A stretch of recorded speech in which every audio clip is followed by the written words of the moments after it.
Good evening. Good evening. Welcome for jumping on board with us today. Hi, good evening, everybody. It is Wealth Wednesday. It's a little chilly in Durban, and obviously, we're excited for another call with you guys. So let's rock and roll. Absolutely. So we're not going to waste any of your time today. We've got a couple of things we want to run through very, very quickly. And maybe this is the time just to grab a pen and paper. We want to talk about financial literacy. And like I said, a lot of people coming out of COVID, and there's a lot of uncertainty going on. A lot of people have obviously, got problems with resources. And the last thing you want to do is run out and start spending money that you don't have, right? So we want to give you a couple of tips. We put something together based on our own personal experiences as well, to help you guys get through this bump, and also things that you should be doing and things that you should not be doing. So we're hoping that, our own experiences is going to help you guys, give you a little bit of clarity coming out of this COVID, and then you guys will be financially prepared, for the next 6 months thereafter. So let's get started, guys. I'm going to share my screen with you very quickly. I'm just going to disable my mic, my video, so that we can obviously share our screens. So I think I'm going to kick off very quickly, and let me just open this up. Okay, there we go. So I'm going to kick off first, and, talking about financial literacy, I wanted to give you guys a practical example, in terms of what's happened, me personally, that has affected me in my business career, in my personal career, in the last 20 to 30 years. And I'm looking back, I thought to myself, what have I done to save money, and what have I done reflecting back, wasting money? And we can all agree, guys, that we've wasted a lot of money on things that we don't really need, right? So I'm going to go through a couple of lessons that I've learned, and hopefully this is something to be able to take a page out of my book and not duplicate the same mistakes. And if you guys are making the same mistake right now, doing what I did, then you obviously know to switch gears and get out of it very, very quickly. So guys, I just wanted to say that, my biggest achievement in life was also my biggest financial mistake. And when you look at that, you think, how can you achieve something and make a mistake from it, right? So what I mean by that is we can all have the most amazing experience or do something in life that is really, really remarkable. But with every decision that we make, there's always a consequence, or there's always a sacrifice to be made, right? And we don't look at it in the moment. We always seem to connect the dots looking backwards. And, when we talk about our greatest achievement, I'm going to go back to, my years of competing with jet skiing. And this was a period of my life that took 10 years. And if I look back, the 10 years that it took me, if you look at the 10,000 hour principle to master anything, whether it's a sport or a career, get good at something, that's exactly the time and the sacrifice that you need to put into something to become a pro or an expert, right? And that's exactly what happened to me. So, in the 10-year period that I competed with jet skiing, understand that's all I ever focused on, and a lot of things sacrificed in the interim, but living in the moment, that didn't matter, right? The only thing that mattered was getting my hand on that trophy and getting the number one position. And, the 10-year period that it took me to be number one in South Africa, to be number 3 in the world, on the outside, people always see the success, they always see the triumphs, and they always see the trophies, but they don't realize that the sacrifices that you made to get there. And some of those sacrifices, looking back now, I could kick myself knowing how much money I've wasted and squandered on a hobby. Now, we all know that hobbies cost money, they don't make money, right? But at the same token, I take away the most amazing experience. But also what happened was, guys, traveling locally, staying in hotels, traveling to all the different competitions, going to Sun City, doing demos and all of that, locally and internationally, flying overseas. I even bought a jet ski in Brazil. I kept it over there as my competing jet ski. So I would go back every single year and have my own ski to ride, little things like that, you don't think of, but when you talk about attention to detail, those are the things that you have to put in to make you better than everybody else, right? And, also every single week, I was spending money on repairs. I was breaking things. As you know, it's an extreme sport. So it's only fiberglass, so things are breaking all the time. So Monday morning, I'll drop my jet ski off with the repairer, and I'll pick it up on the Friday.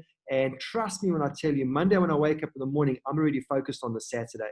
My whole week is a blur because I'm just looking forward, to that dopamine hit. I'm looking forward to that adrenaline rush on the weekend to get into my game and put in that 10,000 hours and practice. A lot of money I also spent, ordering new tech, ordering new enhancements. A new gadget will arrive and the guys will like boast it online. I'll go and buy it and test it out. So understand when you talk about R&D and your research and your development and becoming the best in your sport, no matter what sport it is, you always want to have the best weapon, right? And that's exactly what I was doing, is spending money, on my stuff all the time to be the best. And then also, obviously, like I said, chasing the adrenaline and the dopamine hits, became like a drug. And if you think about it, when you're in that situation, you don't think of anything else. And I want to give you an example, like a drug addict, they're just chasing the next high. And that's exactly what I was doing. And it came at a cost, and it came at a financial cost as well. The championships, the recognition, the trophies, the status, being in all the magazines, all of that was really, really great. But there was a sacrifice and a price to be paid along the line. So what I'm saying is I lost focus and nothing else around me seemed to matter. And that is obviously a very, very dangerous position to be in. So what happened was between the ages of 30 and 40, I sacrificed 10 years of my life where all my energy, all my money, all my resources, everything that I had flowed into something that sucked every single cent, and I never generated any revenue or income from it. So what am I saying by that? For a period of 10 years, guys, that's all I did was take everything that I'd earned out of my business and pushed it into my sport that never made me any money. So the mistake that I made, looking back right now, is that I wasted 10 years, that's a decade, guys, of not investing or saving.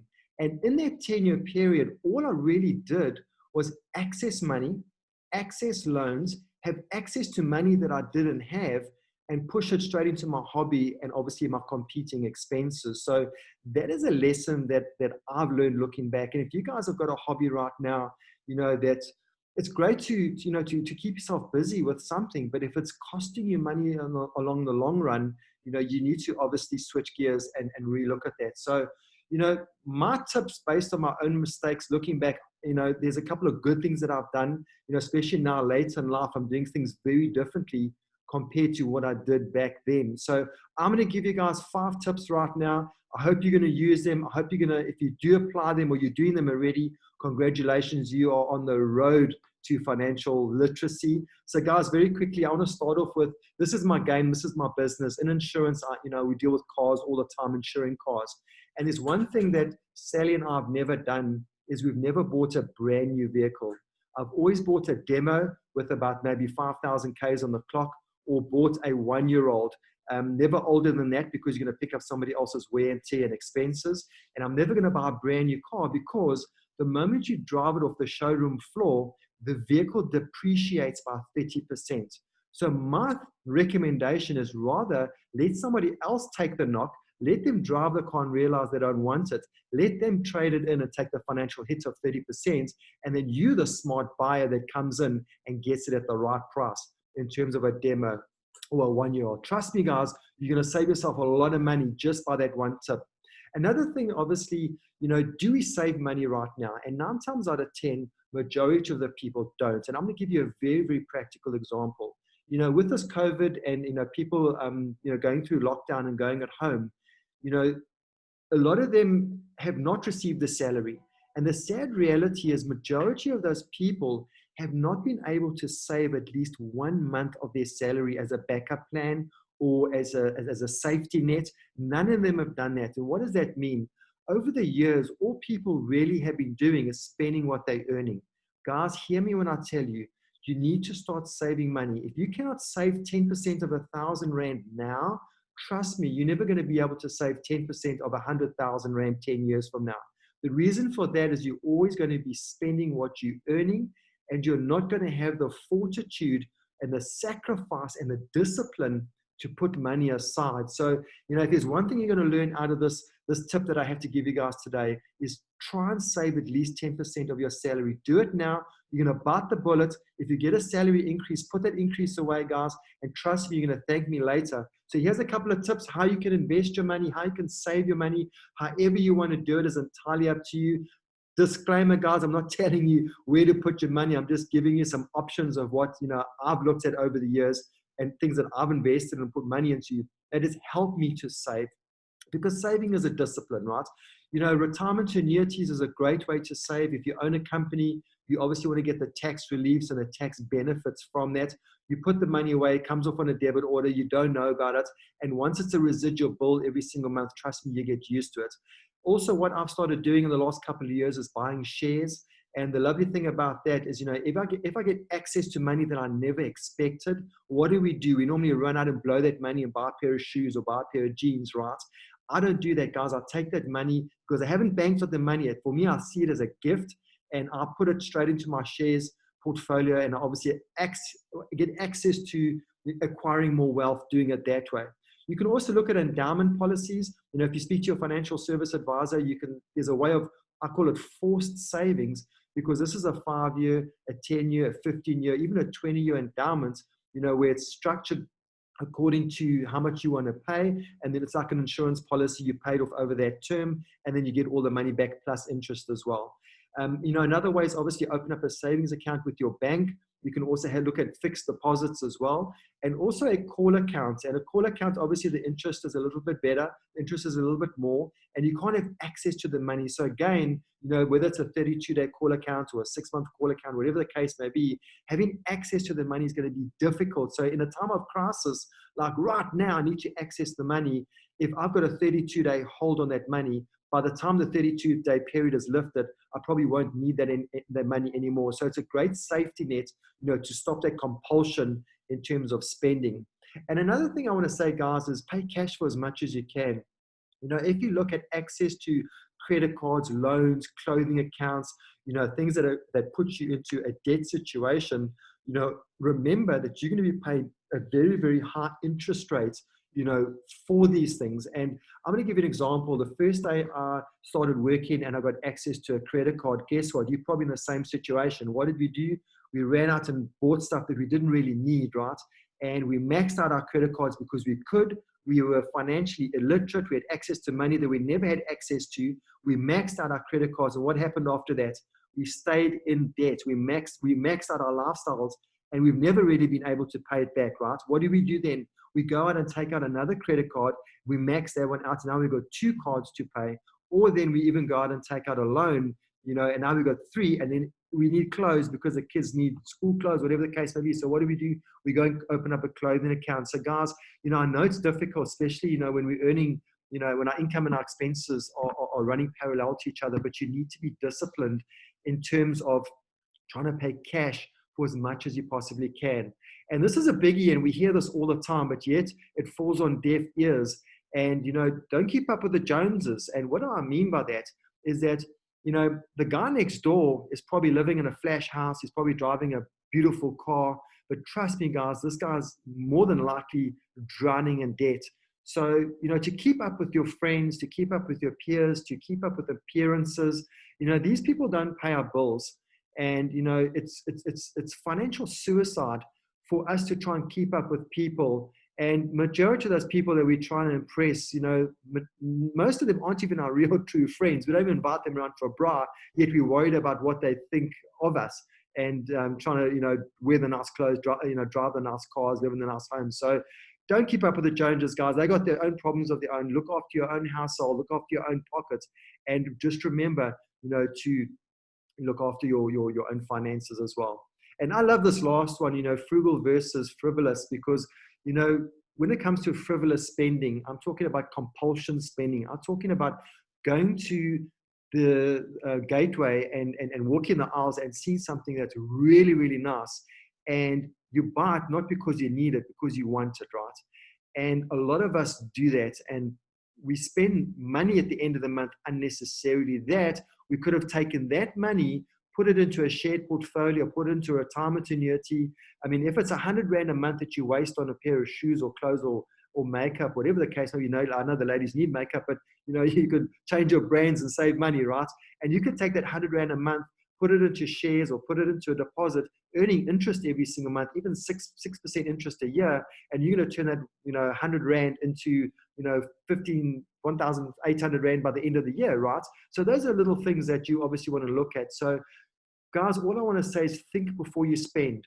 Instead of pulling that credit card out, just pretend that you've got the money or the cash in your pocket. You'll think twice whether you're going to put it on the card because it's easy, or whether you actually want to dip into your pocket and actually go to the ATM machine and draw the cash out of your bank account, because 9 times out of 10, you probably won't have the cash available for that purchase. And what I do is I put everything to the acid test.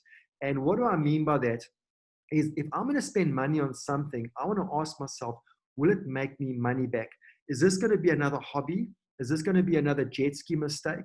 Where I could put money into things to look great, to have the best, to get the outcome that will be the awe and the admiration of everybody else. But will it make me money? And that is what we're doing now at the age of 50, guys. Sally and I are looking at business decisions, and every financial decision that we do right now, we ask ourselves, does it make me money? Even when we do posts on Facebook and we spend Facebook ads, will it make me money? So guys, I hope that I was able to add some content to you guys that you could use and practical examples that you can apply in your life right now. So that's me. I'm going to hand you over to the money guru in the family. As you know, Sally's been running our accounts in both our businesses. And when it comes to money, she's quite sharp and made some really, really good investments. So I'm excited to hand you over to Sal.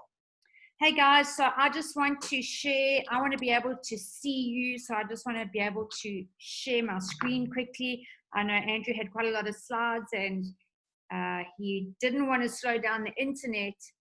So hey guys, how you doing? It is Wednesday. I absolutely love it. So just going to share my screen quickly, and I want to talk to you about how to get your money right.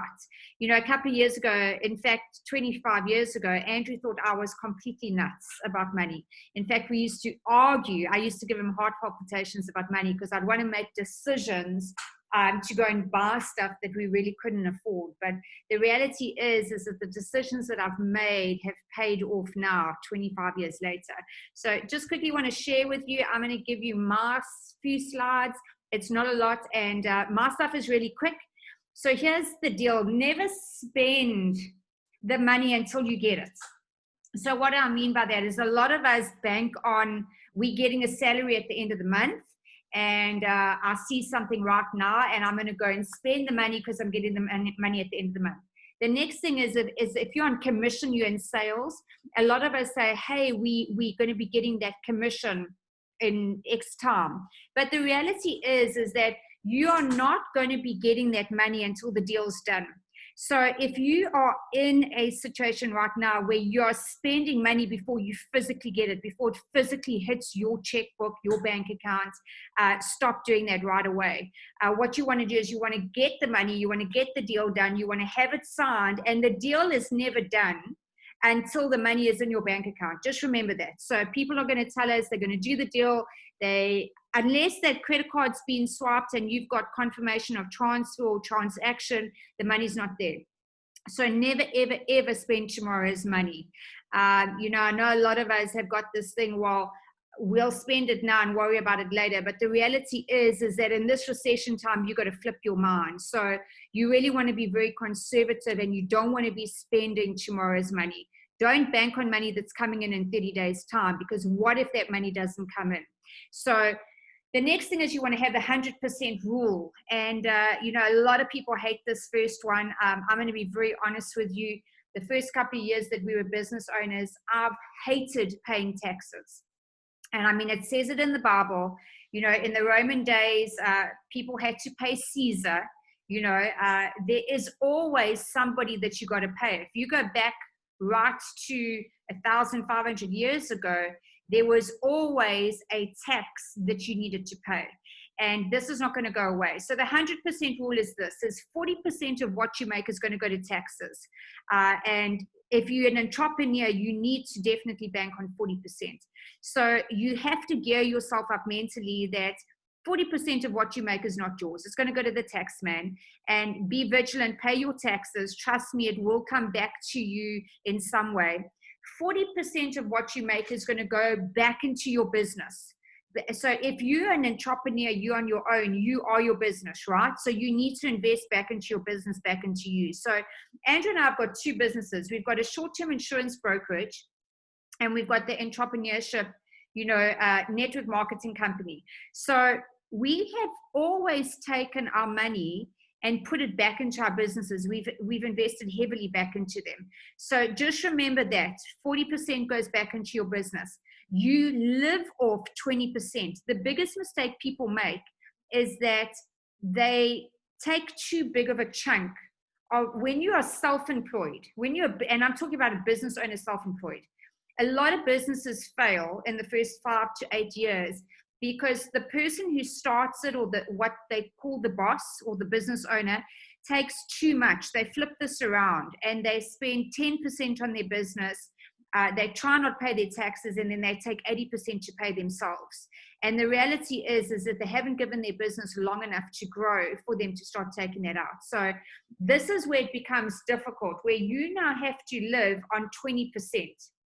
So if you can't live off 20%, you've got to do one of two things. Either you've got to change your standard of living, you've got to drop your standard of living to match that 20% that you're taking out, or you got to go increase your 100%. Because if you increase your 100%, it's going to increase your 20% that you can take out. So just remember that, okay? The 100% rule. 40% to taxes, put that one side, and if your taxes end up being less, then you got some extra money at the end of the year. 40% back into you and your business, and 20% is what you actually live off. So you want more of the 20%, you've got to go and increase that 100%. So you need to be disciplined with your money, okay? Don't ignore your money. Don't cheat your money. Don't not pay attention to your money, because whatever you do with your money, and Andrew used to, have a lot of fun with me for many, many years, because he'd always come into my office and I'd always have budgets. I'd always be checking stuff. And he'd almost like tease me about it and say, the budget hasn't changed. The money coming in and the money going out is still the same. We're still left with nothing at the end of the month. But the reality is that because I became so obsessed with doing the budget and so obsessed with paying attention to even the little bit of money, if there was no money, I still paid attention to it. That money started paying attention back to us. And we started getting more money, 100% got bigger. So that the 20% that we were taking also got bigger. So just remember that how you treat your money is how your money is going to treat you. Okay. So that for me was quite an important lesson. So if you can't write it off, don't buy it. So, yesterday I made a decision to go and spend some money in our one business. And, the first knee-jerk reaction with Andrew was, we in a recession, we like literally in one of the worst recessions, depressions that the world has ever seen. Are you sure that we're going to go spend this money? Now, here's the thing. I invested money into electronic equipment, but I never took our cash money. I used somebody else's money. I've rented, leased, and financed that. So I've gone and put the money back into electronic equipment, because why? I can write this purchase off, okay? The first initial invoice purchase, I can write off 100% of the VAT to taxes, okay? So it's 100% VAT deductible. The second thing is I'm going to write it off to my income over a 3-year period, okay, and depreciate it. So it's going to reduce my provisional taxes over a 3-year period. So if you're going to go and put money into something, okay, right now, and you can't write it off. So if it can't be a tax write-off for you, don't go buy it right now, okay. The second thing is that if we had known this years ago, we probably would have bought differently. So, Andrew and I are busy doing some training course with a very, very big, well-known guy in America at the moment. And he says, rent it or lease it. Don't own it. Just go use it. So you don't want to own your car. You don't want to own an apartment, okay? If you're just getting started out, okay? You want to go into a lease agreement on a car that includes all the services and the warranties, and you drive it for X amount of time and you give it back, and then they give you a new one, because you don't ever want to be in a position right now where you're spending a lot of money on repairs on a car. So that's the first thing. The second thing is that if we had known this, we would have rented for less and then we would have bought another property that we could have rented out, made money on it, and when that was paid off, buy another one. But for the first probably 15, 20 years of our life, we wouldn't have bought a house that we really liked and loved. We would have downgraded our lifestyle, rented a place that was just okay, but we would have invested money into something that we could have leased out or rented out to somebody else who would have paid that bond for us. So if you're in your 20s right now, I would most certainly get your hands on somebody who's in real estate at the moment, and get yourself into that scenario, because come November this year, you're going to start picking up some rental, some prices on real estate, which you are never, ever going to see again. So the next thing is obviously is you want to stabilize and grow your first flow. Okay. And what do I mean by your first flow? Your first income flow. For many, many years, Andrew kept getting asked to diversify. We were in the insurance industry, and people would keep coming to him with business offers, you know, come into a panel beater with us, come into an engineering company with us. And I kept saying to Andrew, just focus on this one. Focus on this one first. Get your first flow so stable that, you know, you're putting all your time and energy into this. And this is what we see people do. So they get a part-time job, okay, a part-time hustle on the side, and they start focusing on that. And then somebody else comes with another deal, and then they start giving time and attention to that. And next thing, before you know it, you're spending 8 hours in a job, which is paying you a consistent salary. And then you're coming home and you're jumping all over the show, not really focusing on anything. And what happens is that you think you're making extra money, but you're not. So you got to be the beast. Okay, so there's a book called Be Obsessed or Be Average, and you need to do your maths here. So for me, if I was in a job right now, so what Andrew and I did, our first job, and as a business owner, it's a job.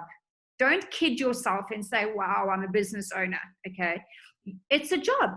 You have to go and put the hours in to make that thing work.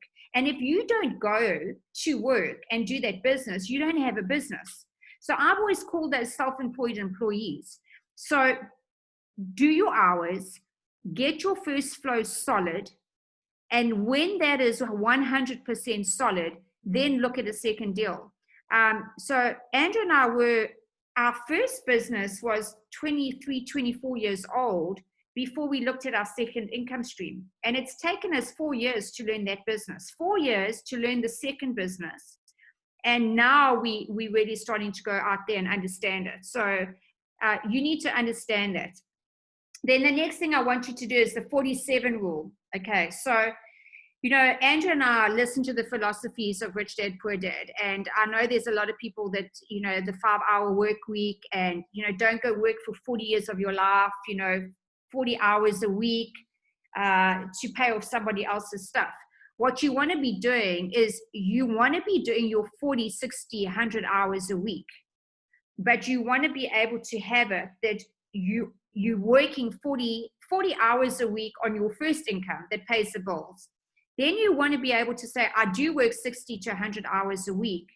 And you want to brag about it, okay? Because there's going to be a day where you're going to be old and you're not going to be able to work 40 hours a week or 60 hours a week or 100 hours a week. I mean, Andrew and I are 50 and we're working like 80 hours a week. And I think it's brilliant because I want to be able to say I'm doing it now while I can. So later I can enjoy my time with Andrew and I don't have to worry about putting in even 1 hour a week. That's where you want to be. So don't go out there and think like it's okay to say, oh, I only work 3 hours a week. You're too young to be saying that. Damn, if you're not in a wheelchair and a walker, you're too young to be saying I only work 3 hours a week. You need to be doing your 40, 60 to 100 hours a week if you want to be a true entrepreneur. Then you want to take 7 hours a week on your personal growth development, 1 hour a day if you can. So the 47 rule is a minimum of 40 hours into your business. into your entrepreneurship, into your side hustle, into your whatever you want to call it. I call it my first flow of income. And then the 7 hours is 7 hours a week into you.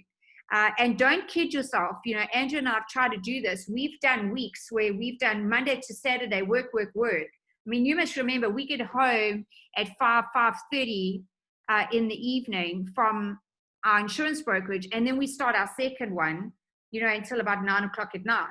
So, and then on Saturdays, all day Saturday. And there's been weeks where we've said, oh, we'll do all our personal growth on a Sunday. What happens on a Sunday is come 1 o'clock on Sunday afternoon, you start doing the part-time deal because you have a lot of fun doing it and you forget about your personal growth. So try and aim for 1 hour a day on your personal growth there.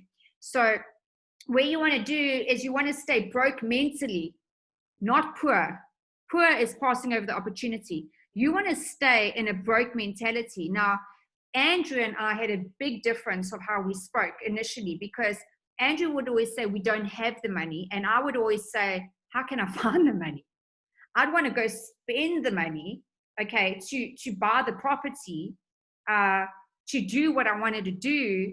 And I'd try and figure out the way how to find that money. But we've stayed broke mentally. You know, Andrew and I know that money can go in a flash. It doesn't matter how much you've got, you can lose all of it in a second. So you need to still have that mentality of, I need to stay broke. Even if next year you make more money than this year, just remember to stay broke mentally. Don't verbalize it, because what you put out there keeps coming back to you. You need to verbalize you know, your frequency to the world, that you've got an abundance, but you don't want to be in a poor mindset. Just remember that. So, you know, money really is just a piece of paper. It's in its actual form, it's pretty useless, right? It's just a piece of paper. I mean, if I have cash on me, or Andrew has cash in his wallet, how many times have you said, geez, I had cash in my wallet and I don't know where it's gone. I can't tell you what I spent it on, because it's physical cash. Okay, it's just a piece of paper. Now, this is what you got to understand. Unless you're making this piece of paper physically work for you and make more money, okay, it's pretty useless, because we're just going to spend it and not know what we spent it on.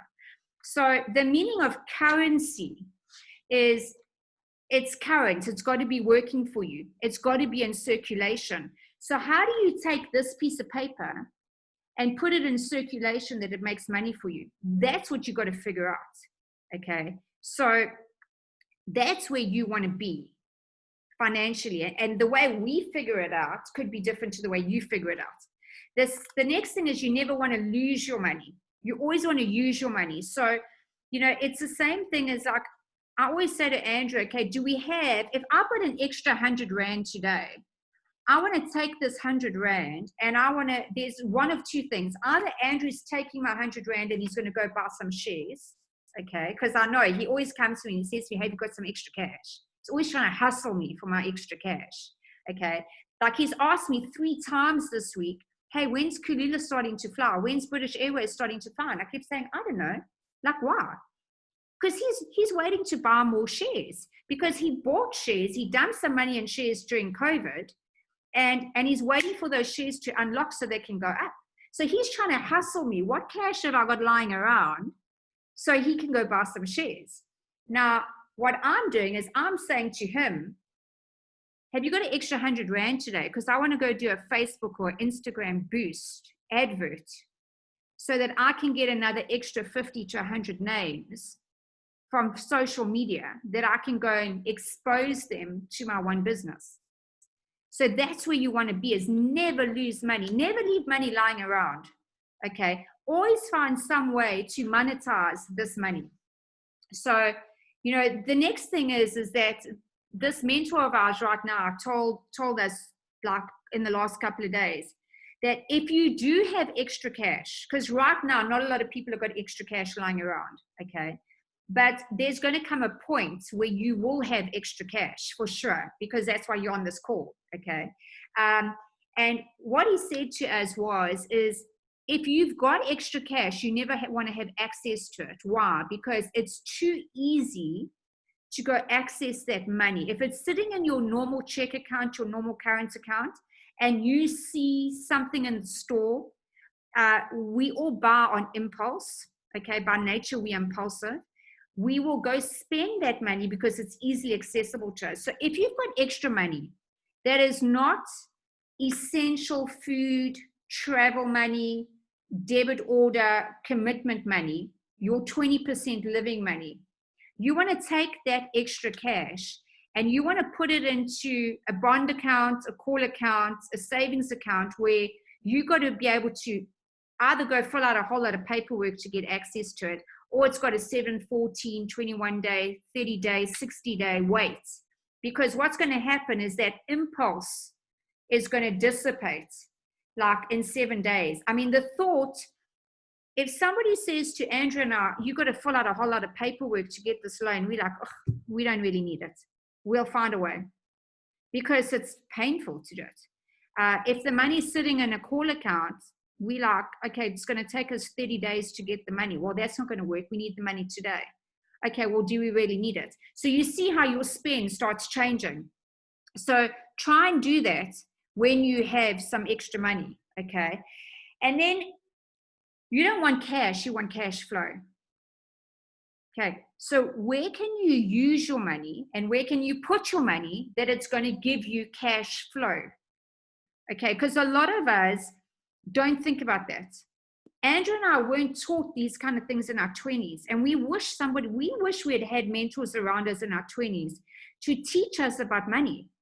And it's not that we are overly successful. In actual fact, the people that we go to for mentorship, you know, Andrew and I are like really, really at the bottom of the list with these guys. But they've just been really good at finding cash flow, taking this piece of paper and monetizing it. So, you know, the last thing that you want to do is you never, ever quit until you've achieved your financial goal. So for Andrew and I, we set in January this year some financial goals, and then COVID hit. And I looked at Andrew and I said, those financial goals are still going to be done by 31st of December. We don't care how unachievable it sounds like now, we are still going to hit it. So, you know, there's billionaires in the making. There's billionaires on this call. We all know, okay, and you know that somebody can be a billionaire. Okay, it's possible because other people have come from nothing and become a billionaire. The difference is do you think it's possible for you? Do we think it's possible for us? Okay, so you have to know it's possible. There's enough money out there. We just got to figure out how to monetize it and get it to us. So this is what I want to say to you, is that we've probably all been brought up the same way, okay? So I know for sure that Andrew and I grew up and we were told, you got to finish all your food, you know, because our parents were poor. You know, their mentality was, if you don't finish all your food, it gets packed away for lunch tomorrow. And if you don't finish it for lunch, then it's going to be on the dinner table for dinner the next night. And then 3 days later, you're still being served up the same meal because there wasn't any room to waste food. Okay. We all got taught you got to save for a rainy day.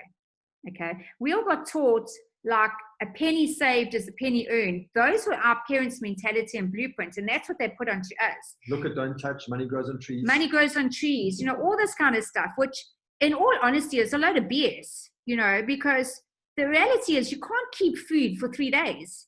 It's not good for your guts. It's not good for your stomach, you know. So why don't you just buy less, cook less, and just serve up less on your plate so that you can just eat enough for today. So you gotta understand, if you're on this call from Africa or America or Europe, okay, we have been brought up and born into rich continents. I mean, Africa right now, if you go into my Facebook page, this morning I posted a video, and everybody wants Africa's gold and diamonds. Okay, but they want to buy it cheap. And the problem is Africa's been selling it cheap, and now we need to start selling it at the right price, because Africa needs to start monetizing its minerals and its commodities, because we've got it and they want it. So we've been brought up and born into a rich continents, but we have developed scarcity mindsets. And we've got to flip it. We've got to know that we are in a continent in a world where there is money accessible to us. There's an abundance of money, and we all deserve it, and we all should have it. So from Andrew and myself, we hope that we've added some values to you, and, that saving money, if you save your money and you go monetize this piece of paper, this little baby here, if we had $100 bill, 100 Rand note, whatever it is, money will save you. So from us to you, Wealth Wednesday, baby. Guys, they also say that cash is king, right? But in today's society, cash is King Kong. So you want to have access to cash, baby, not credit.